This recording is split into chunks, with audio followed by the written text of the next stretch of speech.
नमस्कार.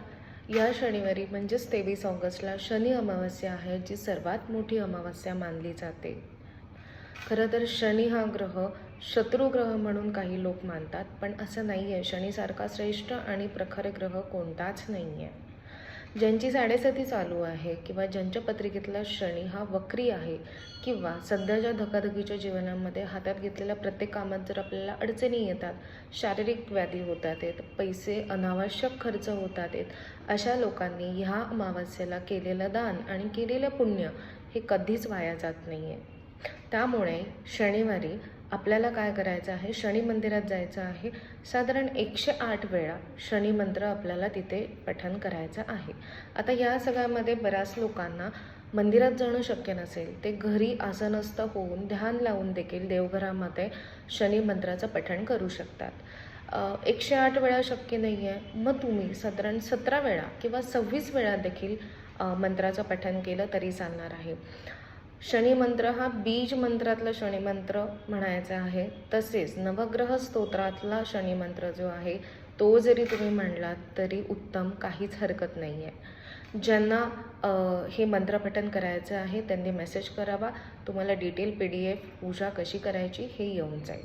मंदिरात जाऊन किंवा घरून आपण जेव्हा हे मंत्रपठण करणार आहोत त्यानंतर साधारण 1, 5 किंवा 7 लोकांना तुम्हाला अन्नदान करायचं आहे किंवा अशी एखादी वस्तू दान करायची आहे जी शक्यतो गरजूंना त्यांच्या रोजच्या वापरामध्ये येऊन जाईल. अन्नदान करताय, शक्यतो तुम्ही तांदूळ, गहू, डाळी हे पदार्थ दान करू नका. मी सजेस्ट करेल की एक शिजवलेलं अन्न जे ताजं आहे आणि शक्यतो आपण आपल्या हाताने बनवलं आहे किंवा विकतचं घेतलं, घरात बनवलेलं शिजलेलं अन्न असेल ते दान केलं द्रोण स्वरूपात किंवा काही पॅकेट्समध्ये तर जास्त छान.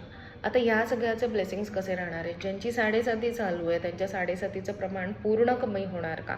नाही. आजपर्यंत आपण केलेले कर्माच त्याचं फळ म्हणून आपण सध्याची आपली लाईफ जगत असतो आणि आपल्या कर्मांना आपण दुरुस्त करत असतो. तर ह्यामध्ये अन्नदान करणं म्हणजे पुण्यामध्ये आपले त्याची गणना होणार आहे.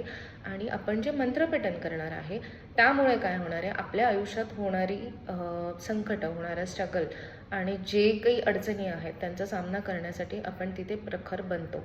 तसेच त्यांची तीव्रता अडचणींचीही कमी होऊ शकते. त्यामुळे नक्की लक्षात ठेवा, येत्या शनिवारी शनी अमावस्येला मंत्रपठण आणि अन्नदान हे व्हायलाच हवं आणि हे सगळं करून आपण शनिदेवतांचे ब्लेसिंग्स हे आत्मसात करूयात. धन्यवाद.